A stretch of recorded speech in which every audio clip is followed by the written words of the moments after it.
नमस्कार दोस्तों। क्या आपने कभी गौर किया है कि थिएटर में रिलीज होने वाली हर फिल्म को पहले सेंसर बोर्ड की मंजूरी लेनी पड़ती है, लेकिन नेटफ्लिक्स, अमेज़न प्राइम या डिज्नी प्लस हॉटस्टार पर आने वाली वेब सीरीज बिना किसी सर्टिफिकेट के रिलीज हो जाती हैं? तो सवाल ये है, क्या ओटीटी प्लेटफॉर्म्स सच में सेंसर बोर्ड के दायरे से बाहर हैं? और अगर हाँ, तो फिर इन पर कंट्रोल कौन करता है? आज के इस वीडियो में हम सरकार के ताज़ा बयान, सीबीएफसी की भूमिका और ओटीटी रेगुलेशन की पूरी सच्चाई को आसान भाषा में समझेंगे। सबसे पहले, सरकार ने साफ-साफ क्या कहा? हाल ही में सरकार ने संसद में एक बड़ा क्लैरिफिकेशन दिया। सरकार ने कहा कि ओटीटी प्लेटफॉर्म्स पर दिखाया जाने वाला कंटेंट सीबीएफसी यानी central board of film certification के जुरिस्डिक्शन में नहीं आता। यानी जो कंटेंट नेटफ्लिक्स या प्राइम वीडियो पर है, उसे सीबीएफसी ना सर्टिफाई करता है, ना सेंसर करता है। अब यहां सवाल उठता है, क्यों? इसका जवाब छुपा है एक पुराने कानून में। सीबीएफसी को बनाया गया था सिनेमेटोग्राफ एक्ट 1952 के तहत, और इस कानून का स्कोप सिर्फ एक चीज तक सीमित है, थिएटर्स में दिखाई जाने वाली फिल्म्स।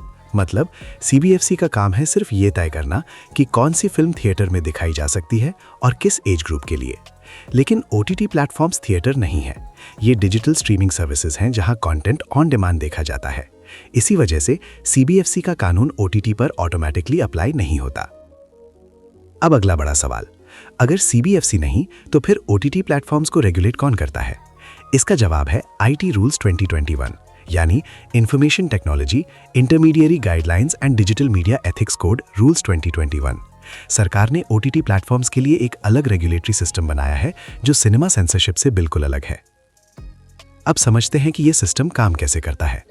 ओटीटी रेगुलेशन 3 लेवल्स में बटा हुआ है। पहला level, self regulation bye platform, मतलब नेटफ्लिक्स, प्राइम वीडियो जैसी कंपनियों को खुद ये देखना होता है कि उनका कंटेंट कानून के खिलाफ ना हो।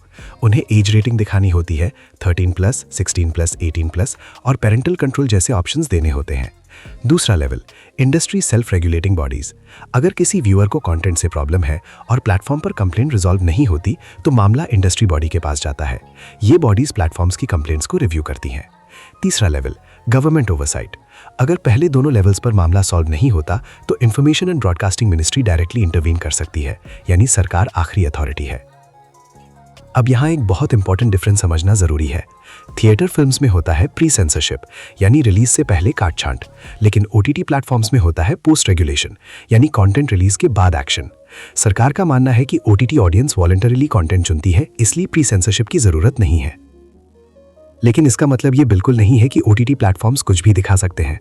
अगर कोई कंटेंट ऑब्सीन है, इलीगल है या नेशनल लॉज वायलेट करता है, तो सरकार एक्शन ले सकती है।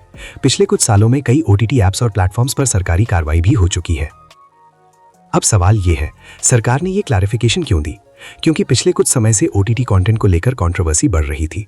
कुछ लोग मांग कर रहे थे कि ओटीटी को भी सीबीएफसी के अंडर लाया जाए।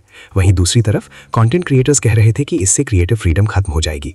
सरकार ने बीच का रास्ता चुना, ना पूरी सेंसरशिप, ना पूरी छूट।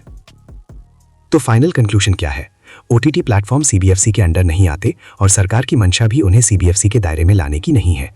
लेकिन इसका यह मतलब नहीं कि ओटीटी कंप्लीटली अनरेगुलेटेड है। एक अलग कानून, एक अलग सिस्टम और गवर्नमेंट ओवरसाइट तीनों मौजूद है।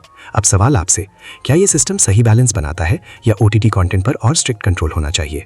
अपनी राय कमेंट्स में जरूर बताइए। अगर वीडियो इन्फॉर्मेटिव लगा हो तो लाइक करें, शेयर करें और ऐसे एक्सप्लेनर्स के लिए चैनल को सब्सक्राइब करें। मिलते हैं अगले वीडियो में।